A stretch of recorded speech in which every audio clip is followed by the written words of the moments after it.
Let's go to the callers. Los Angeles, KGIL. Michael, welcome to the program. Go ahead, please. Yeah, Michael, I just think that multimillionaires like you are afraid of Obama because you make well over $250,000 a year, and you don't want. I make over 10 times that. That's right, and you don't give me a dime of it, do you?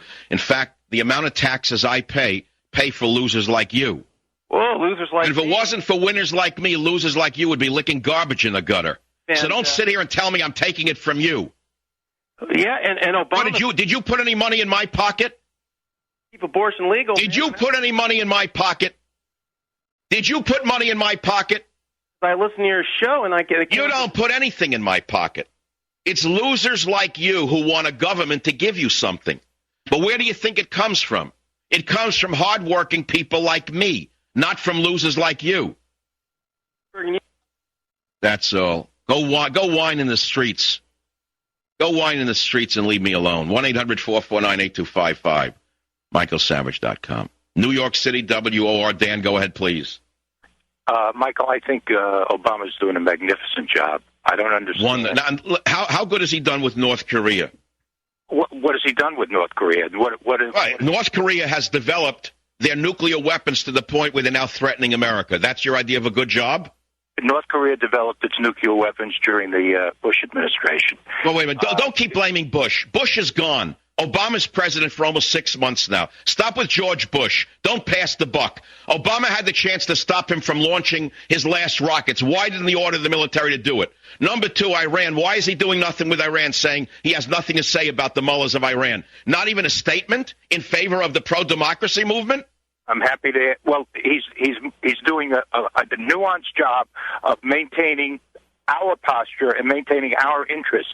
All he needs. Wait, hold on. Well, don't give me the word nuance. That's liberal double talk. He did nothing but support Ahmadinejad by saying it's not our business.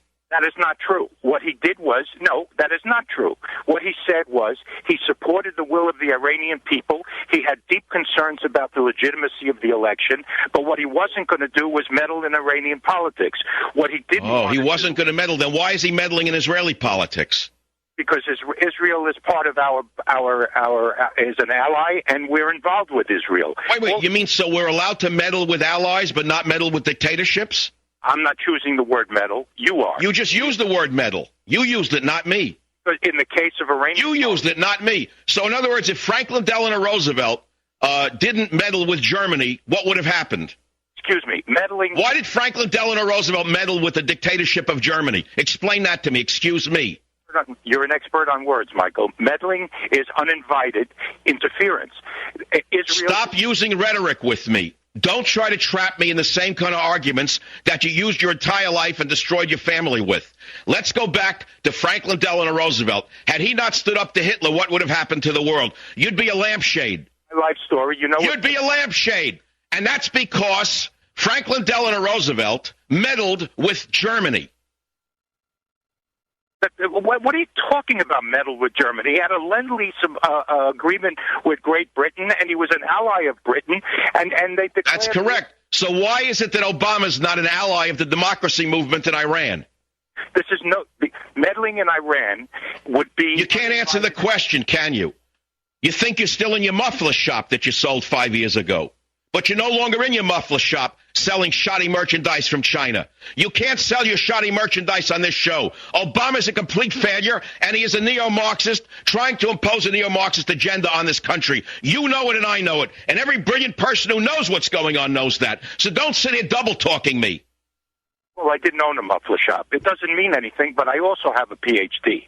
That doesn't mean... So what? What does that matter? What'd you get out of a Kellogg's box? What was your dissertation? Wait a minute. What was your dissertation on?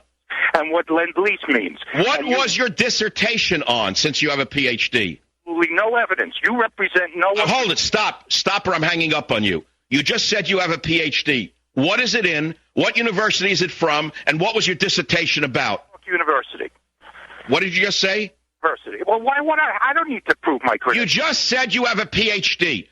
I can name 5 people who never went to college who have Ph.D.s. If you give enough money, you get a Ph.D. What was your dissertation about? Please. I'm not... You don't have a dissertation, so don't try credentials on me, you loser. You've written nothing. You are nothing but a microcephalic. You're a slave of the Obama hypnosis. That's all you are. You have no PhD. Savage.